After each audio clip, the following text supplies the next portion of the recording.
Hello and welcome back to the Conversations Anthill podcast with me, Annabelle Bly. This is the final part of our expert guide to conspiracy theories. Those that have been paying attention to the series will be aware that we originally only planned to have 5 episodes. Then the coronavirus pandemic started and conspiracy theories soon sprung up in its wake. Some that I've heard include the idea that the virus is really a bioweapon engineered by the CIA or the Chinese government. Then there's the idea that it's somehow linked to the rollout of 5G technology, or that it's all a plot by Bill Gates and Big Pharma to make billions from the pandemic. These are all false. Coronavirus is a generic name for a virus that affects animals and humans. The one that is sweeping the globe right now has been traced to a seafood market in Wuhan, China, where various wild animals are traded illegally. But the exact animal source is still unknown, and scientists are racing to discover this in their bid to combat it. This episode will explore why there are so many conspiracy theories over the cause of coronavirus. We've got a slightly different format to previous episodes. With the UK and lots of other countries in lockdown, we're recording this remotely, and I've got 2 researchers on the line with me to help us better understand some of the coronavirus conspiracy theories that have cropped up. We've got Karen Douglas, who you may recognise from the series so far. She's a professor of social psychology at the University of Kent. Hi, Karen. Hello. We're going to come back to Karen in a little bit to get some insight into what draws people into believing these coronavirus conspiracy theories. But first, let's find out a little bit more about what the coronavirus conspiracy theories actually are that are doing the rounds and how it is that they're spreading. Mark Tuters is an assistant professor of new media and digital culture at the University of Amsterdam. Mark, you recently ran a project analysing how coronavirus conspiracy theories spread online. Could you tell us what you did? Yes, with pleasure. So, as part of a class that I was teaching, we looked at conspiracy theories in a number of different social media platforms, including Twitter and YouTube. Also, a fringe message board called 4chan. And we kind of mapped out the spread of these conspiracy theories across these different parts of the web, from the kind of fringe to the mainstream. Cool. And what did you find in looking at these different sites? Well, we had in the past seen that these conspiracy theories seemed to emerge on these kind of more fringe sites like 4chan. In the case of other American conspiracy theories that people may have heard about, like Pizzagate or QAnon.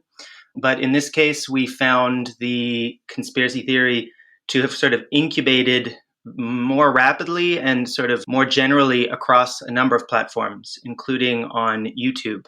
Okay, so maybe we could get into the detail of what some of the main conspiracy theories are that have been circulating. So I mentioned a few of them briefly at the start, but what are the kind of the big ones that are doing the rounds? Sure. So yeah, there are the bioweapon conspiracy theories. There's sort of 2 versions of that, as you mentioned at the start. There's the one that somehow the CIA created it to attack China, possibly during the World Military Games in Wuhan last year. Then there's the theory that it is a kind of Chinese biowarfare program that was created at an Institute of Virology in Wuhan, and perhaps that there's some sort of Canadian spy involved. Then there's the 5G one, which you mentioned, which is trending quite a bit at the moment in the UK. I read, in fact, a recent report that as many as 1 in 3 people give it some sort of credence. And that's the basic idea that it's 5G somehow either directly or indirectly causes the illness, or else that corona is some kind of a cover-up for this illness caused by the technology. There's the big pharma theory that for profit or in order to introduce some kind of compulsory vaccination, a little bit along the lines of the cancer cure conspiracy theories, that a vaccine exists, but it's being suppressed.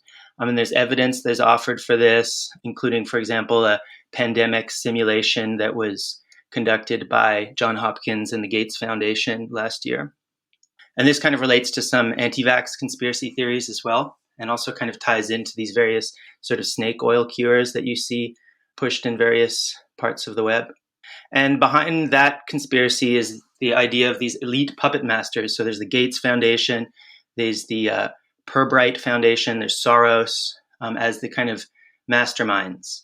And that kind of then would lead into these sort of elite, they get kind of strange, some of these. So there's the idea that perhaps it's like a disease that is a disease of the elite based around celebrities and powerful figures like Tom Hanks and Harvey Weinstein having contracted it. And this ties into these conspiracy theories that sometimes get circulated by figures like David Icke, but we also encountered with Pizzagate and QAnon and the Epstein conspiracy theories that there's some kind of, it's basically like something like the ancient blood libel conspiracy, that there's children are being ritualistically murdered and enslaved and sexually abused.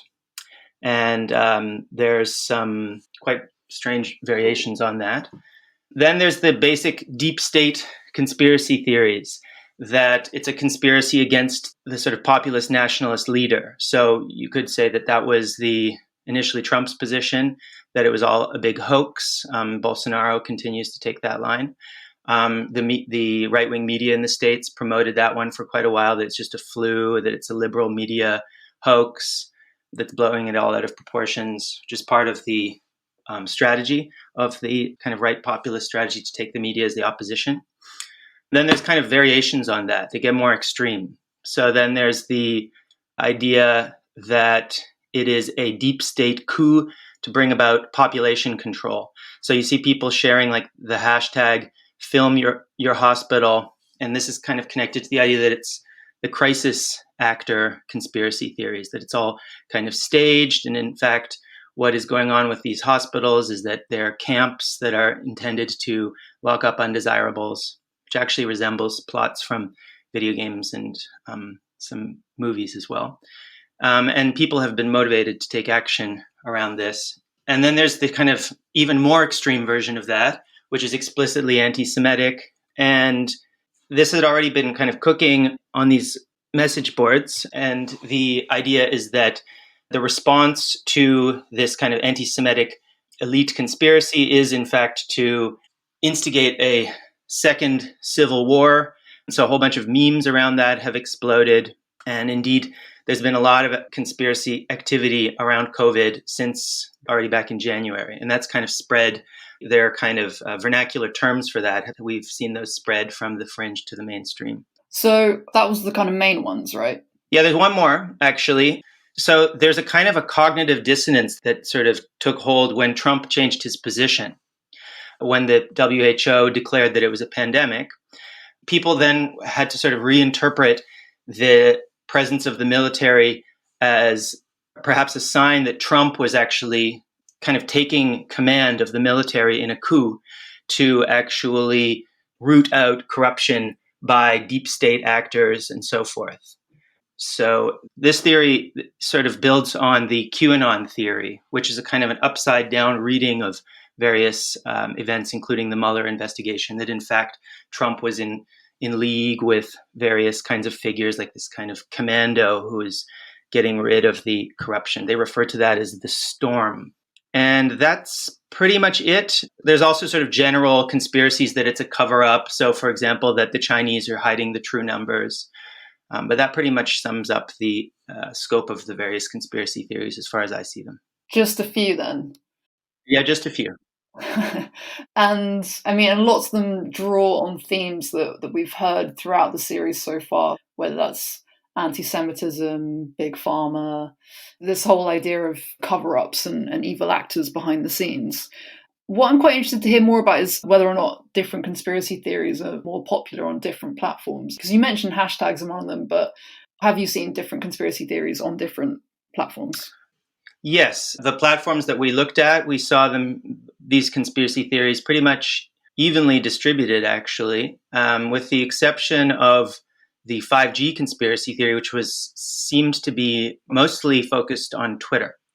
What we expected to find was that they might have originated in the more fringe parts of the web, the more fringe far-right parts of the web, and then kind of made their way into more mainstream platforms like YouTube, because that's what we saw with the case of QAnon, for example.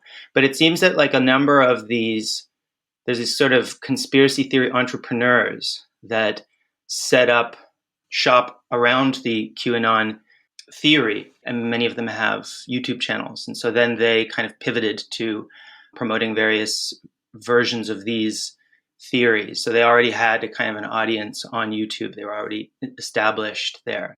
So do you think in some ways it's these existing entrepreneurs who are capitalizing on the big issue of the day? Yeah, like literally capitalizing in the sense of also selling various kinds of cures and things like that. And another thing that you mentioned that I thought was really interesting was the fact that the chatter around this started in January. And I guess for a lot of people in the West, they may not have been particularly aware of coronavirus until later, until it started to spread really to Europe and the States, which was more like March time. Yeah, that's true. So, for example, if you look at this fringe message board, there were a lot of memes that were generated there that were explicitly racist memes about corona as a Chinese virus. And in fact, the sort of theory that it was an American bioweapon seems to, on looking at it in this environment, to have been perhaps started there. Right. So in some ways, is this the normal trajectory of conspiracy theories, that they start with these sorts of memes on sites like 4chan and then make their way across to the mainstream? Yeah, that's what we saw with Pizzagate, that it got kind of cooked up there and then made its way, was promoted by what some academics called a propaganda pipeline that involved a bunch of pundits on Twitter, alt-right pundits on Twitter, as well as kind of conspiratorial YouTube channels. And that certainly was the case with the QAnon conspiracy theory, where it took quite a while, actually, for that conspiracy theory to take shape. It took like maybe a month or something like that. But some of these conspiracies seem to have happened more rapidly, and the fringes seem to be maybe more distributed, in some cases, across social media platforms, including, Reddit and YouTube, in spite of the fact that the platforms have made a very concerted effort to get rid of misinformation in a way that is actually contrasts quite a bit with how they have gone about other kinds of problematic information in the past. Yeah, I mean, I've definitely found that incredible about coronavirus, that essentially when you search the issue on Google or any platform, it immediately directs you to government advice in a way that multiple other conspiracy theories, whether that's anti-vaxxers more generally or climate change, they don't control misinformation in the same way. Is that fair to say? Yeah, it is. And I think the reason for that is that it's a clear public health issue. And so it seems more sort of black and white to the platforms. Whereas in some of the other cases, they would see there being more ambiguity. And so they can then be open to the sort of free speech argument. I'd like to bring Karen Douglas in now. I guess what is quite staggering from what Mark has been saying is, well, first off, how many different conspiracy theories there are, but also in terms of what he just said about big platforms quite clearly trying to control the spread of misinformation, and yet it's still spreading, and these conspiracy theories are so popular. Could you speak to why these conspiracy theories are so popular? Well, I think there's always going to be an appetite for conspiracy theories, especially in a time of crisis like this. When big things happen, when nasty things happen, people naturally want to have explanations for what's going on, and just a very kind of small, mundane explanation really just doesn't satisfy people a lot of the time. So they want something that helps them come to terms with what's going on, but at the same time, it needs to be proportional to the event itself. So a big explanation is needed for something like this. So that's one reason why conspiracy theories are always going to be popular at these particular times. There are a number of other reasons, and as a social psychologist, I tend to focus on the psychological reasons why people are drawn to conspiracy theories. And one of the key reasons at this particular time is that people are looking for knowledge and they're looking for certainty. So they're trying to kind of satisfy this epistemic need. So it's a time of great uncertainty. The information around people is changing all the time. They're receiving information, often contradictory information from a variety of different sources, some trustworthy and some not trustworthy. So it's not surprising that people often struggle to be able to kind of work out what is the factual information, who it's coming from, where to find it, and where the appropriate sources are, and what the appropriate sources are that people should be listening to. So people are drawn to conspiracy theories because they tend to provide these sometimes quite concrete explanations for what's happening. Okay, coronavirus was made in a laboratory, or coronavirus is happening because the governments are trying to roll out 5G technology. Okay, there's kind of a definitive explanation for what's going on. So people look to conspiracy theories to sort of try to satisfy this need for knowledge. Another reason why people are drawn to conspiracy theories is to satisfy what you would call more of an existential need for security, and also to regain a sense of control or autonomy. So again, this is a situation of crisis. It's not very nice. There's a lot of really, really bad things happening, and people naturally feel quite powerless and out of control. Again, they've got a lot of information coming at them. They don't know what the truth is. They don't know what's exactly going on. So they don't feel very secure. They don't feel very powerful. But believing in a conspiracy theory, so having that kind of knowledge, at least helps people come to terms with what's going on. So they have a reason or an explanation at least for the predicament that they're in and what's going on at this pretty horrible time. Another reason why people believe conspiracy theories, again, in terms of psychological needs, is to satisfy what you would call social needs. So people like to feel good about themselves. They also like to feel good about the groups that they belong to. And believing in conspiracy theories about kind of evil wrongdoers, wherever they come from, governments, insiders within governments, other powerful secretive groups, allows you to maintain this idea that you as an individual and your group are good, moral people who don't do this sort of thing. And basically society is being ruined by a smaller group of others. So you can maintain this feeling of self-esteem about you and also the groups that you belong to. And kind of tied up in that as well is having knowledge that other people don't have, being in possession of information that other people don't have, allows you a sense of superiority, I guess, over other people. You need to feel unique, and if you have this knowledge, then you're unique compared to other people, which again is good for your self-esteem. So in a nutshell, I would say that people are drawn to conspiracy theories in general to satisfy these three different psychological needs, so the epistemic, existential, and social needs. And all of these things obviously become just even more exacerbated in times of conflict and great uncertainty and great crisis. Yeah, as we know from the series so far, there are lots of conspiracy theories swirling around all the time, and there's lots of people believing in them. Is it possible to say the extent that there is this uptick? I mean, it certainly seems like there's an uptick in visibility, but in terms of the number of people believing in them. Well, there's certainly a connection between times of crisis and particular crisis situations and belief in conspiracy theories. So it does make sense that you would see this uptick in belief in conspiracy theories now when people are faced with a situation of particular crisis. And as Mark was saying earlier, there does seem to be evidence that roughly about a third of people believe that the coronavirus was manufactured in a laboratory. So this is a fairly popular belief right now. It might not last. But at the moment, when we're in this specific crisis situation, it's quite a popular conspiracy theory. And comparing this to other conspiracy theories, so in the USA, roughly about a third of people believe that climate change is a hoax. And of course, that's quite significantly determined by political partisanship as well. One thing you do find also, incidentally, is that belief in the coronavirus conspiracy theory about the virus being manufactured in a laboratory tends to be more believed by Republicans than Democrats. So there is that partisan kind of issue there.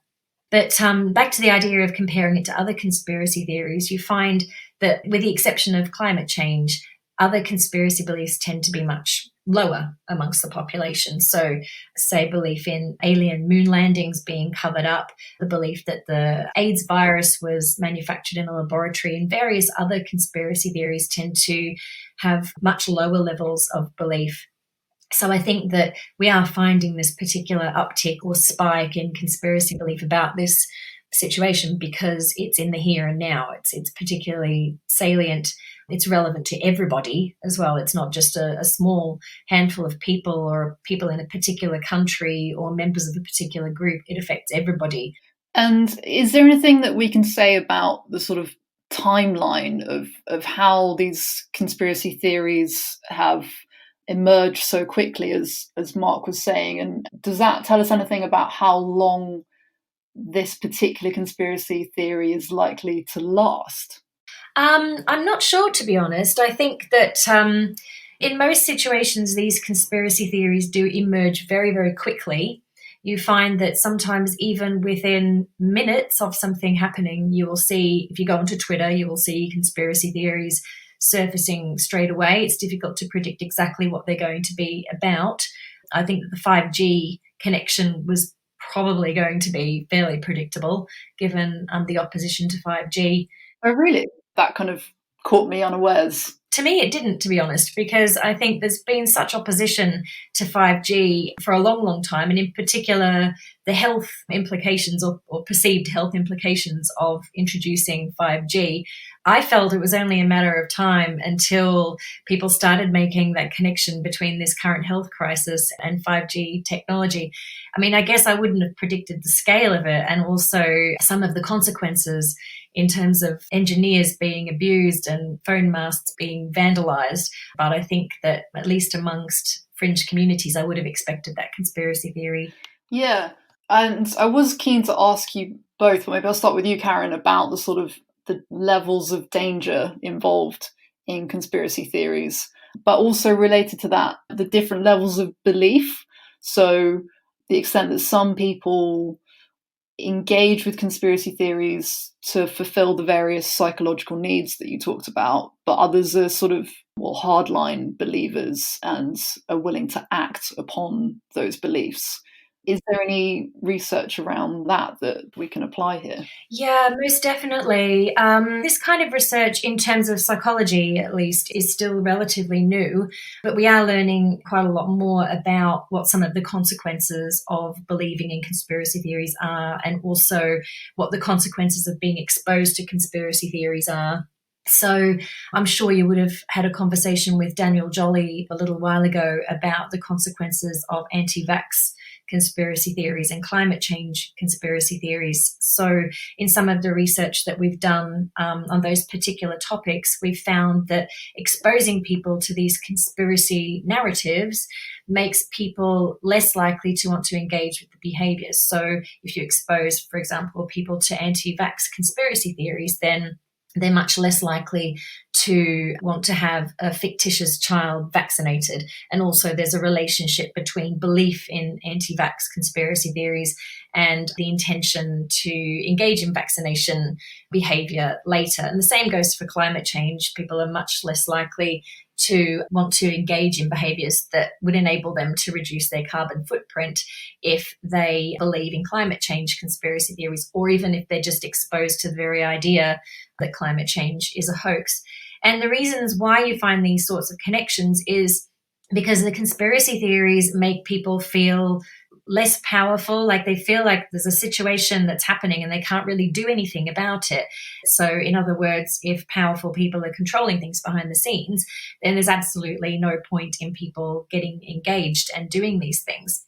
But of course, there's the opposite side of the picture as well, where some conspiracy theories might actually make people become more engaged, or at least kind of engaged in a more negative way to go out and commit violent acts. So rather than just making people disillusioned and disengaged with the situation, they might actually prompt people to go out and do something about it. And we've found, for example, that there's a connection between belief in conspiracy theories and the intention to engage in everyday criminal behavior.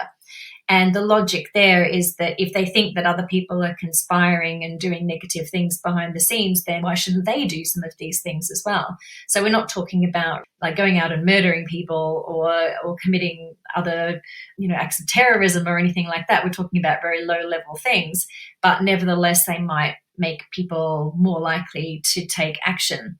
And we also know that there's a link between belief in conspiracy theories and prejudice. So believing in, for example, anti-Semitic conspiracy theories makes people feel less inclined to hire a candidate who is of the Jewish faith, for example. So sometimes these belief in conspiracy theories can have these negative, sort of more proactive comments rather than apathetic responses as well. So in this particular case, these very, very strong beliefs about the link between 5G technology and coronavirus are making people go out and vandalize phone masks and abuse people who are on the job. Yeah, I guess also there's the potential that people are less likely to follow government advice about self-isolating or social distancing in terms of like the more low-level crime, so to speak. And that is inherently dangerous when it comes to limiting the spread of coronavirus. Yeah, absolutely. That's something that we're starting to investigate a little bit right now, actually, what some of the consequences of believing these coronavirus conspiracy theories might be for the actions that people take to try to kind of manage the spread of the virus. So to what extent do they follow government advice on hand washing? To what extent are they prepared to distance themselves from others and stay at home, and all of those sorts of things? And we are seeing a bit of a connection. Again, this is not research that we've published at the moment, but we are seeing a connection between these conspiracy beliefs and also kind of a lack of engagement with these particular government instructions. So that is another potentially negative consequence of believing conspiracy theories as well, this kind of disengagement with behaviours that would actually help people to manage the spread of the virus. That's super interesting. Mark, one of the things I wanted to ask you about was, in the way that you've studied the spread of coronavirus conspiracy theories online, to what extent are there some people who are just messing around and kind of playfully engaging with these conspiracy theories, and what's the relationship between them and I guess the more extreme and sort of real life actions that we see? Yeah, that's a really good question, and quite a difficult question to answer, actually, because it ties into this kind of phenomenon of weaponization of irony and humor that has been used quite effectively by quite extreme actors. So even in instances of like deadly terrorism, it's the case that people in some of these fringe parts of the web, as a matter of course, don't speak seriously about anything. And there's even sort of sayings and axioms and laws and so forth that they have for this. One of them is called Poe's Law, which refers to the idea that you can't really disentangle the intent behind a statement online of belief because you don't actually have the necessary context. And so people really play around with that a lot. And that has kind of opened up a space in some parts of the web, which I think would be most typically associated with these fringe message boards. But I think you could also say you could find this style of speech in quite a number of other places as well, including, for example, the comment sections of videos, where it's not clear if people really believe something, that they may just be in it for the kicks, or maybe they're not sure if they believe in something. Sometimes it's just fun to see the whole thing spread and to watch the kind of chaos ensue. It's seen somewhat as a game. And that kind of ambiguity has been, I think, very effectively taken advantage of by actors who really do have sincere, dangerous beliefs as a way to insinuate themselves into these conversations, as a way to promote their dangerous ideas. And so that's something that we've very much seen in these kinds of milieu. And I think that that's something that these conspiracy theories kind of provide, like an ideal environment for that funny phenomenon of like people who may or may not believe in something and do it for the kicks, along with those who genuinely do and do it in a kind of in an ironic tone. Do you think there's anything more that can be done to limit the spread of these coronavirus conspiracy theories? Well, the standard kind of answer from my field is media literacy. So I think that after the whole fake news fiasco, which was about 4 years ago now, there is an enormous, it's very clear as compared with then that a lot of not just academics, but also kind of European Union institutions are very much on top of trying to identify the spread of mis and disinformation. And so it's been remarkable to see that identified so quickly this time as compared with some years ago.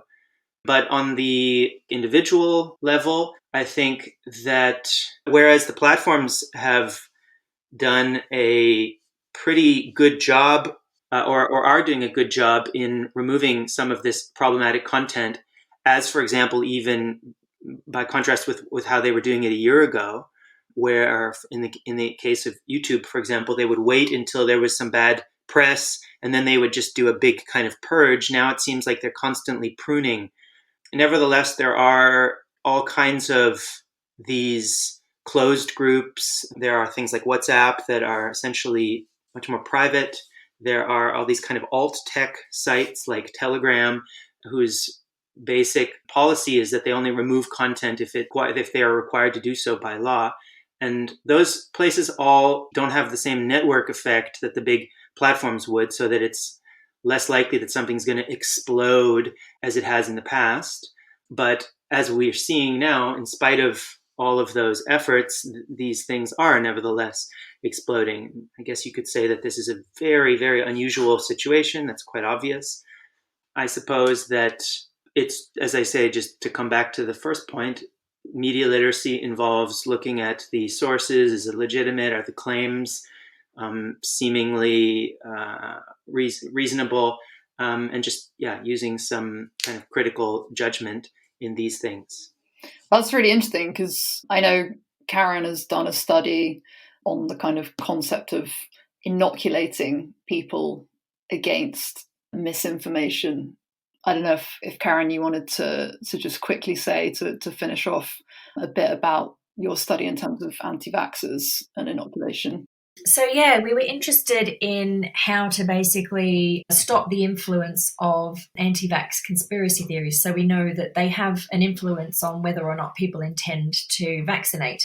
So we wanted to try a couple of different ways to make people less influenced by these conspiracy theories. And the only real way that we found that this worked was to inoculate people with factual information before they were exposed to the conspiracy theory. So presenting people with factual information after they've been exposed to the conspiracy theory didn't actually reduce belief in the theory or have any influence on people's intentions to vaccinate. But on the other hand, actually presenting people with the information beforehand that is factual did have an impact on conspiracy belief and intentions to vaccinate. So whilst that might be relatively impractical a lot of the time, because these conspiracy theories often just emerge very, very quickly and too quickly to do anything about, I would argue that in some situations, like in particular for anti-vax conspiracy theories, people aren't really thinking about vaccination until it's something that they have to worry about. So if they have young children,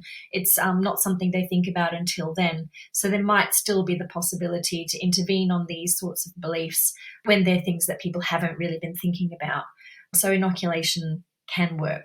Yeah, I guess it perhaps speaks to the importance of governments and health organisations to be really clear and transparent, as well as other things we've explored in the series about issues of trust and getting people to trust expertise. But anyway, Mark and Karen, thank you so much for sharing all those amazing insights from your research with us. Pleasure. Yes, absolute pleasure. That was Mark Tutors from the University of Amsterdam and Karen Douglas from the University of Kent. You can read more about conspiracy theories on theconversation.com, where you can also find loads of factual articles about coronavirus, written by academic experts, all for free. Thanks for listening to the Anthill podcast. That is it for our expert guide to conspiracy theories. We hope you've enjoyed it. Please consider giving us a rating or review wherever you get your podcasts from, as this helps more people discover our podcast. You can also donate to The Conversation by going to donate.theconversation.com/UK to help us deliver more expertise direct to the general public. The Anthill is produced by Gemma Ware and me, Annabelle Bly. Sound design is by Eloise Stevens with original music from Nita Saal. Thanks to Claire Birchall, Peter Knight and Michael Butter, who've helped bring this series into being. Also to the Cost Action Compact for helping fund it. That's all from me. Goodbye.